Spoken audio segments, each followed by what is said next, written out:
મિત્રો આ એક જ વાક્ય, જેમ કે હું મિત્રોને ટૂંક સમયમાં મળવાનો છું. કોઈ પણ પ્લાન આપણે કરવાના હોય તો એને 3 રીતે બનાવી શકાય છે. આ ત્રણેય વાક્યોમાં ફરક શું છે, આ ત્રણેય અલગ અલગ કેમ બને છે, એ મોટા ભાગના લોકોને નથી ખબર હોતી. તો આપણે ગુજરાતીમાં સમજીશું કે આ ત્રણેય વાક્યો અલગ અલગ કેમ બને છે. પહેલું વાક્ય છે I am meeting sum friends. બીજું વાક્ય છે આઈ એમ ગોઈંગ ટુ, બીજામાં ગોઈંગ ટુ વાપર્યું છે, અને ત્રીજામાં આઈ વિલ વાપર્યું છે. તો આ ત્રણેયમાં શું ફરક છે એવું તમને આજે સમજાવીશ. તો આજનો આ જે વિડીયો છે એ છે મેકિંગ પ્લાન્સ. મેકિંગ પ્લાન, તમારો કોઈ પણ પ્લાન હોય, ધારો કે તમે ગાડી ખરીદવાના છો, તમે કોઈકના ઘરે જવાના છો, મિત્રોને મળવાના છો, તો આ 3 રીતે આ વાક્યો કઈ રીતે બને એ તમને 100% આવડશે. જો તમારો પણ ઇંગ્લિશમાં આત્મવિશ્વાસ ઓછો હોય, 100% તમે બોલતા થઈ જશો ઇંગ્લિશ. ધીમે ધીમે સમજીશું, ગુજરાતીમાં લખીશું, અર્થ સાથે, ઉચ્ચાર સાથે તમને આવડશે. તો ચલો શરૂ.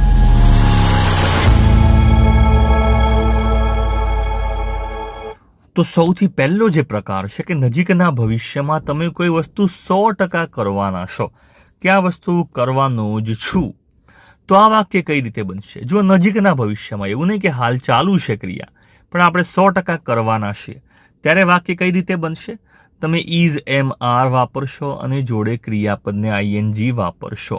આને સમજજો ખાસ કે 100% કોઈ વસ્તુ કરવાના છે. જેમ કે હું આજે છે ને મિત્રોને મળવાનો છું. તમારો ભાવાર્થ એવો છે કે 100% આજે મિત્રોને હું મળવાનો છું. તો સૌથી પહેલા શું વપરાશે? ઇઝ એમ આર અને આઈએનજી વાપરવાનું છે, જેને ચાલુ વર્તમાનકાળ કહીએ છીએ આપણે. તમે કહેશો આઈ એમ, અને શું વાપરવાનું છે? ક્રિયાપદ છે મીટ, તો આપણે મૂકીશું આઈ એમ. મીટિંગ મૂકવું પડશે ING. I am meeting my friends today. I am meeting my friends today. આનો અર્થ એવો ના સમજતા કે હું મિત્રોને અત્યારે મળી રહ્યો છું. ખાસ કહું છું, આનો મતલબ એવો છે કે હું આજે મળવાનો છું. મોટાભાગના લોકોને મૂંઝવણ થાય છે કે સર આ તો ચાલુ કાળ છે, અત્યારે ક્રિયા ચાલુ છે એવું બતાવવા માટે વપરાય છે. નહીં, અહીંયા તમે આજે કરવાના છો, 100% નજીકના ભવિષ્યમાં, આવતા મહિને કરવાના હોય, આવતા વર્ષે પણ 100% કરવાના હોય ને, તો પણ આઈ એમ અને આઈએનજી મુકાય છે. ઉચ્ચાર લખી દઉં મિત્રો. ખાલી વાંચવામાં અને સમજવામાં આટલો ફરક છે. તમારે સમજવું પડે કે આઈ એમ મીટિંગ એટલે હું મારા મિત્રોને ટૂંક સમયમાં મળવાનું છું. બરાબર છે? એ અર્થ નીકળે છે 100%. I am meeting my friends today. ઉચ્ચાર કરો, I am meeting my friends today. I am meeting my friends today. આ રીતે બોલી શકાય છે. ચલો બીજું વાક્ય તમે જોઈ શકો છો. આમાં પણ 100%ની વાત છે કે તમારો ભાવાર્થ એવો છે કે હું આવતા મહિને છે ને ગાડી લેવાનો છું. 100% લેવાનો જ છું એવો ભાવાર્થ છે. બરાબર છે? શબ્દો કયા વપરાય છે? ટુ બાય અ કાર, ગાડી લેવાની છે, અને નેક્સ્ટ મંથ ખરીદવાનું છું. બરાબર છે? તો આ વાક્યનું ઇંગ્લિશ તમે જાતે ટ્રાય કરો, તમને પણ ફાવવું જોઈએ. હું આવતા મહિને કાર ખરીદવાનો છું. તમે મૂકશો આઈ એમ. હવે શું મૂકશો? આઈ એમ. હવે આઈએનજી મૂકવાનું છે તો ટુ નહીં આવે. I am buying a car next month. ઉચ્ચાર લખી દો. તો ચલો આને સમજી લઈએ. ઉચ્ચાર લખી દીધો છે. I am buying a car next month. આનો અર્થ ખાસ સમજો. અત્યારે ખરીદી રહ્યો છું એવો મતલબ નથી. આઈ એમ બાઇંગ અ કાર મતલબ ટૂંક સમયમાં. અહીંયા કહો છો તમે નેક્સ્ટ મંથ, તો આવતા મહિને. આઈ એમ બાઇંગ અ કાર મતલબ લેવાનું નક્કી છે, હું નવી ગાડી લઈ રહ્યો છું, બધું સેટિંગ થઈ ગયું છે, એ અર્થમાં વાત છે. 100% ખરીદવાનું છું. તો શું વપરાય છે? જુઓ, ઇઝ એમ આર અને આઈએનજી વપરાય છે. ઇઝ એમ આર આઈએનજીનો આ એક ખાસ ઉપયોગ છે. ચલો, આજે પત્ની માટે રાત્રે જમવાનું બનાવવાનું છું. નેક્સ્ટ વાક્ય છે આજે પત્ની માટે રાત્રે જમવાનું બનાવવાનું છું. બરાબર? આજે હું બનાવવાનો છું. તો તમે શું લખશો? તમે લખશો આઈ એમ. હવે મેક ડિનર છે તો શું લખવું પડશે તમારે? Making a dinner. I am making a dinner for my wife. ઉચ્ચાર તો ઉચ્ચાર જોઈ શકો છો. I am making a dinner for my wife. બરાબર છે? તો આમાં પણ જુઓ, આઈ એમ અને સાથે આઈએનજી મૂકેલું છે. તો આ બધા જ વાક્યો, ત્રણેય વાક્યો છે ને 100% જ્યારે તમારે નજીકના ભવિષ્યમાં કંઈક કરવાનું છે 100%. તો એને તમારે ચાલુ વર્તમાન કાળ છે એવું જ ગણી લેવાનું અને ઇઝ એમઆર અને ક્રિયાપદ આઈએનજી મૂકી દેવાનું છે. તો આ પહેલો પ્રકાર આપણને થઈ ગયો, ક્રિયા 100% કરવાના છે. જો તમે નજીકના ભવિષ્યમાં ક્રિયા કરવાના હોય પણ 100% નથી, એનાથી ઓછી શક્યતા છે, તમે કહો છો 50% શક્યતા છે, 60% શક્યતા છે, પણ 100% તો નથી, બરાબર છે. તો એને કઈ રીતે બનાવશો? તો તમે વાપરશો ઇઝ એમઆર વાપરવું પડશે, પછી ગોઈંગ ટુ વાપરવું પડશે અને ક્રિયાપદ. ખાસ કારણ કે ટુ આવે ને પછી કદી ક્રિયાપદને આઈએનજી ના લાગે, ક્રિયાપદ સાદું જ આવશે. ટુ પછી ક્રિયાપદ સાદું આવતું હોય છે. તો વાક્ય બનાવીએ એટલે ખબર પડી જશે. તમારે કેવું છે કે આજે હું મિત્રોને મળવાનો છું, પણ 100% નહીં. જો હવામાન સારું હોય તો, જો વાતાવરણ સારું હોય તો, હવામાન સારું હોય તો, વરસાદ ના પડે તો મિત્રોને મળવાનો છું. તો આ વાક્યને ખાસ સમજજો. કઈ રીતે વાપરશો? તમે વાપરશો આઈ એમ અને હવે તમારે વાપરવું પડશે આઈએનજી ની મૂકીએ આપણે, ગોઈંગ ટુ પહેલા મૂકી દઈશું. ગો સાથે આઈએનજી મૂકી દેવાનું છે પહેલા. આઈ એમ ગોઈંગ ટુ અને પછી તમારે ક્રિયાપદ કયું છે? મીટ, બરાબર છે. ટુ પછી કદી આઈએનજી ના લાગે, ખાસ સમજો. I am going to meet my friends today. I am going to meet my friends today if the weather is nice. ઉચ્ચાર લખી દઈ તો જોઈ શકો છો I am going to શું વાપર્યું છે? going to અને ક્રિયાપદ વાપર્યું છે. going to સાથે ક્રિયાપદ ક્યારે વપરાય છે? જો આપણે 100% વસ્તુ નથી કરવાના પણ કંઈક શરત હોય કે આવું થાય તો આ કરીશ, અથવા શક્યતા છે કે આવું કરીશ, આવું કરવાનું છું, ત્યારે going to વપરાય છે. તો I am going to meet my friends today. ક્યારે? If the weather is nice. I am going to meet my friends today if the weather is nice. શક્યતા છે જો આવું હોય તો મળવાનો છું, તો તમારે going to અને ક્રિયાપદ વાપરવાનું છે. બીજું, ક્યાં રવિવારે મૂવી જોવા જવાનો છું? આ રવિવારે મૂવી જોવા જવાનો પ્લાન છે. હવે પ્લાન છે પણ 100% નથી આપણે, બરાબર છે. મૂવી જોવા જવાનો છું તો શું કહેશો? તમે લખશો સૌથી પહેલા તો આઈ એમ, જોડે મૂકવાનું છે going to. I am going to watch movie અને આ રવિવાર એટલે તમે કહેશો ધીસ સન્ડે. બોલો આઈ એમ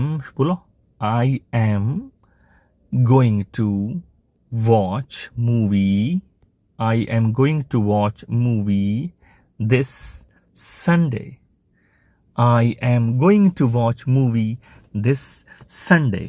આ રવિવારે મૂવી જોવા, પિક્ચર જોવા જવાનો પ્લાન છે. 100% નથી એવી ભાવના આપણે બોલવું છે, આપણો ભાવ એવો છે, ત્યારે ગોઈંગ ટુ સાથે ક્રિયાપદ વપરાય છે. ચલો ત્રીજું વાક્ય છે કે આવતા મહિને નવો ફોન લેવાની ઈચ્છા છે. હવે લેવાનો જ છે એવું નથી, લેવાની ઈચ્છા છે, લેવું છે, બરાબર છે. જો સેટિંગ થઈ જાય બધું તો લેવું છે. 100% નથી ભાવના, ખાસ સમજજો. તો કઈ રીતે લખશો? આ તમને બોલતી વખતે ખબર હોવી જોઈએ કે લેવાનો છે, બરાબર છે. તમે શું કહેશો? I am going to buy, શું લખશો? New phone next month. I am going to buy a new phone next month. તો બોલો I am going to buy a new phone next month. તો આ ત્રણે ખાસ એકવાર ફરીથી સમજી લઈએ આપણે. ક્યારે વાપરીએ છીએ ઇઝ એમઆર, ગોઈંગ ટુ અને ક્રિયાપદ? આ ક્યારે વાપરીએ છીએ? જ્યારે કઈ વસ્તુ કરવાના છીએ પણ 100% નથી કરવાના, બરાબર છે. આવું થાય તો લઉં, અથવા કદાચ મેળ પડે તો લઉં, એવો ભાવ છે. તો તમે શું વાપરો છો? ગોઈંગ ટુ અને ક્રિયાપદ વાપરો છો. અહીંયા પણ ઇઝ એમઆર ગોઈંગ ટુ અને ક્રિયાપદ. ઇઝ એમઆરમાં જે લાગુ પડતું હોય ગોઈંગ ટુ ક્રિયાપદ વપરાય છે. ચલો આના પછી નેક્સ્ટ ત્રીજું જે વાક્ય છે એ ક્યારે વપરાય છે, બરાબર છે. ત્રીજો ઉપયોગ, ત્રીજું વાક્ય કઈ રીતે બને છે? આપણે કંઈક અચાનક નક્કી કરેલ હોય, બરાબર છે, અથવા તો કોઈકને મદદ માટે આપણે ઓફર કરીએ, બરાબર છે, અથવા તો પ્રોમિસ વાયદો કરીએ, અથવા તો ગ્રુપમાં કંઈ વાત કરવાના હોય, ગ્રુપમાં કંઈ કામ થવાના હોય અને એમાંથી થોડું કામ તમે કરવાના હોય, થોડું બીજો ભાઈબંધ કરશે, બરાબર છે. તમારે જ્યારે આવું કોઈને કહેવું હોય ને કે આટલું તું કર આટલું હું કરું, આવા અર્થ જ્યારે નીકળતા હોય કે આવું કંઈક કરવાનું છે, આમાંથી કંઈ પણ જો કરવાનું હશે મોટા ભાગે તમે જોશો તો છે ને તમારે શું વાપરવું પડશે? તો તમારે વાક્ય બનાવવા માટે વિલ અને સાથે ક્રિયાપદ વાપરવાનું હોય છે. વિલ અને ક્રિયાપદ વાપરવાનું હોય છે, બરાબર છે. અને સમજીએ એટલે તમને આવડશે. પહેલું ઉદાહરણ છે કે તારી જોડે ગાડી નથી, બરાબર છે. આપણે કૌંસમાં લખ્યું છે કે તારી જોડે ગાડી નથી, એટલે શું કરું છું? હું તને મૂકતો જાઉં છું. હું તને મૂકતો જાઉં છું, બરાબર છે. હું તને મૂકી દઉં છું, ચલ ગાડી ચલાવીને તને મૂકી દઉં છું. તો અહીંયા જુઓ, અહીંયા તમે અચાનક નક્કી કર્યું કે હું આ વસ્તુ કરવાનો છું. હમણાં તમે નક્કી કર્યું, અચાનક નક્કી કર્યું. એને મદદ પણ કરીએ છીએ આપણે, બરાબર છે. મદદની ઓફર કરીએ છીએ. તો આ વખતે વિલ અને ક્રિયાપદ વાપરશે આઈ વિલ, અને ક્રિયાપદ છે drop. I will drop you. I will drop you. Drop કરવું એટલે કોઈને વાહનમાં આપણે મૂકતા જઈએ ને એને ડ્રોપ કહેવાય છે. ઉચ્ચાર તો જોઈ શકો છો, મદદની ઓફર કરી છે. અહીંયા આપણે ગોઈંગ ટુ નહીં વાપરીએ, ઇઝ આઈએનજી નહીં વાપરીએ, બરાબર છે. વિલ અને સાદું ક્રિયાપદ જે છે એ વાપરીશું. બોલો બોલો, શું બોલશો English? I will drop you. I will drop you.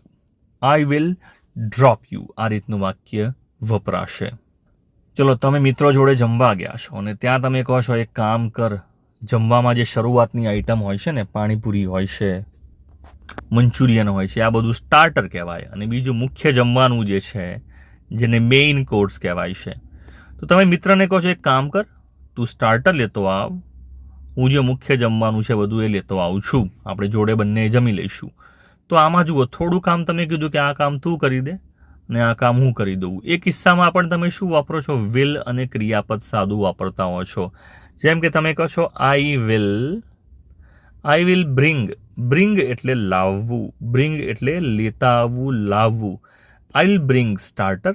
હું સ્ટાર્ટર લેતો આવું છું. અને તમે લખશો you will bring, and you will bring main course. તું મેઇન કોર્સ લેતો આવ. બોલો ચલો. I will bring starters. You will bring main course. ઉચ્ચાર લખેલો છે. I will bring starter. You will bring main course. ચલો, નેક્સ્ટ વાક્ય છે કે આવતા રવિવારે હું તારા ઘરે આવવાનો છું. વાયદો છે, જોઈ શકો છો. વાયદો છે કે આવતા રવિવારે હું તારા ઘરે આવવાનો છું. અહીંયા વાયદો કરીએ છીએ કોઈને આપણે, તો પછી વિલ વાપરવું પડે. પ્રોમિસ કરીએ છીએ, બરાબર છે. આવતા રવિવારે વાયદો કર્યો છે, તો તમે કહેશો આઈ અને શું મૂકશો? વિલ. નિશ્ચિત છે, વાયદો કરીએ છીએ. I will come to your house. I will come to your house. ક્યારે? Next Sunday. વાક્યનો ઉચ્ચાર તો ચલો, ઉચ્ચાર કરવાનો છે તમારે. ઉચ્ચાર નીચે લખેલું જ છે, જોઈ શકો છો. ઉચ્ચાર કરશો I will come to your house next Sunday. I will come to your house next Sunday.